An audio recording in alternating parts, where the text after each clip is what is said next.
అందరికీ నమస్కారం. Welcome to Sandhya kitchen India. ఈరోజు మనం ఒక బ్రేక్ఫాస్ట్ రెసిపీ చూద్దామండి. చాలా సులభంగా చాలా రుచిగా ఉండే సేమియా అట్టు ఎలా తయారు చేయాలో చూద్దాము. మనకు రోజు దోశ, ఇడ్లీ, పూరి ఇలా తిని బోర్ కొడుతూ ఉంటుంది కదా.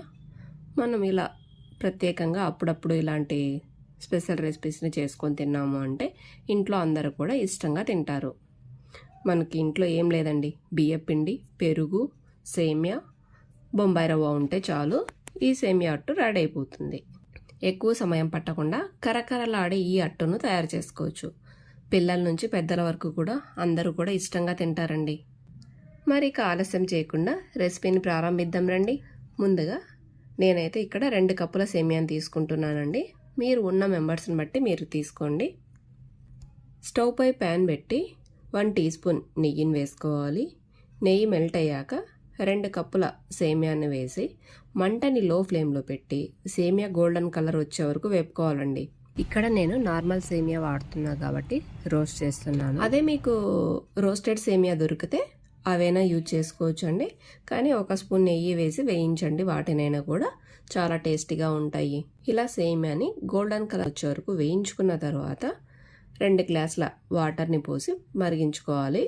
వాటర్ పక్కన మరిగించిపోయండి, మనకు అప్పుడు సేమియా అనేది త్వరగా ఉడికిపోతుంది. ఇందులోకే 1 టీ స్పూన్ సాల్ట్ను కూడా వేసి ఉడికించుకోవాలి.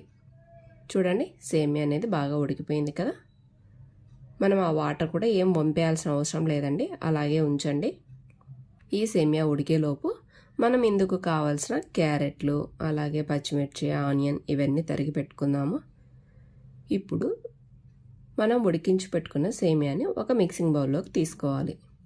ఇప్పుడు ఇందులోకి 1 ఇంచ్ తరిగిన అల్లం, మనం క్యారెట్ని తురిమి పెట్టుకున్నాం కదా, ఆ క్యారెట్ని వేసుకోవాలి. అలాగే ఒక మీడియం సైజ్ ఉల్లిపాయని కూడా సన్నగా తరిగి వేసుకోవాలి. ఇందులోకి 4-5 పచ్చిమిరపకాయలని కూడా సన్నగా కట్ చేసి వేయండి. మన కారానికి తగినంతగా గుప్పెడంత కొత్తిమీర, 4-5 రెమ్మల కరివేపాకును చిన్న చిన్నగా తుంచి వేసుకోవాలి. 1 టీ స్పూన్ జీలకర్ర, రుచికి సరిపడ్డ ఉప్పు వేసుకోవాలి. మనం ఉప్పు సేమియా ఉడికించేటప్పుడు వేసాము కాబట్టి ఇక్కడ చూసి వేసుకోండి మర్చిపోకుండా. ఒక పెద్ద గరిటెడంత పెరుగు, 1/2 కప్పు బొంబాయి రవ్వ, 2 స్పూన్ల బియ్యపిండిని 2-3 స్పూన్లు వేసుకోండి. బియ్యపిండి వేయటం వల్ల మనకు అట్టు అనేది క్రిస్పీగా వస్తుందండి. వీటన్నింటినీ వేసి బాగా మిక్స్ అయ్యే రకంగా బాగా కలుపుకోవాలి. మనం చేతో కలిపినట్టు అలా బాగా పిసకాలండి. మనం చపాతీ పిండి ఎలా పిసుకుతామో ఆ విధంగా బాగా కలపండి.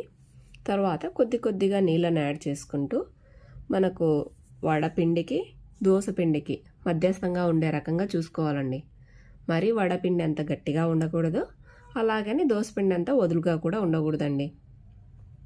బ్యాటర్ అనేది కొద్దిగా గట్టిగానే ఉండాలి. ఇలా కలిపి పెట్టుకున్న పిండిని ఒక 10-15 నిమిషాలు పక్కన ఉంచండి. మనం ఇలా పక్కన ఉంచడం వల్ల మనకు ఉప్పు, కారం ఇవంతా కూడా బాగా పట్టుకుంటాయండి. తర్వాత స్టవ్ పై ఒక చిన్న కడాయి పెట్టుకోవాలి.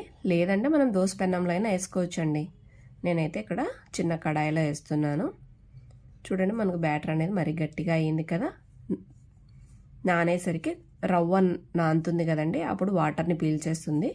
కాబట్టి మనం వేసుకునేటప్పుడు కూడా చూసి కొద్దిగా అవసరమైతే వాటర్ని యాడ్ చేసుకోండి. ఇప్పుడు స్టవ్ పై కడాయి పెట్టి 1 టీ స్పూన్ నెయ్యిని వేసుకోవాలి. 1 గరిటెడంత పిండిని తీసుకొని మరీ పల్చగా కాకుండా, అలాగని మరీ మందంగా కాకుండా మధ్యస్థంగా వేసుకోవాలండి.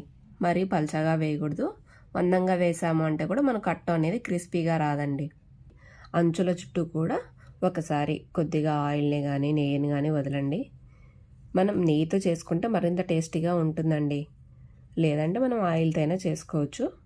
ఒకవైపు కాలిన తర్వాత మరోవైపుకి టర్న్ చేసుకొని 2 వైపులా కూడా గోల్డెన్ కలర్ వచ్చే వరకు వేయించుకోవాలి. ఇలా మనం కలిపి పెట్టుకున్న పిండినంతటిని ఇలా అట్టులా వేసుకోవాలి.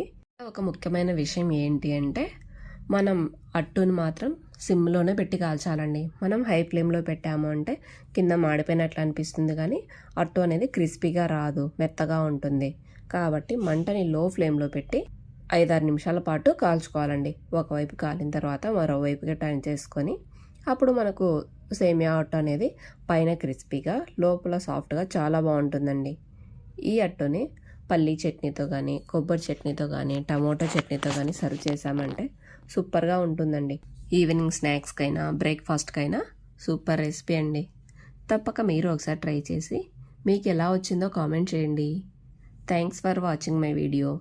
Please like, share and subscribe to my channel. Thank you.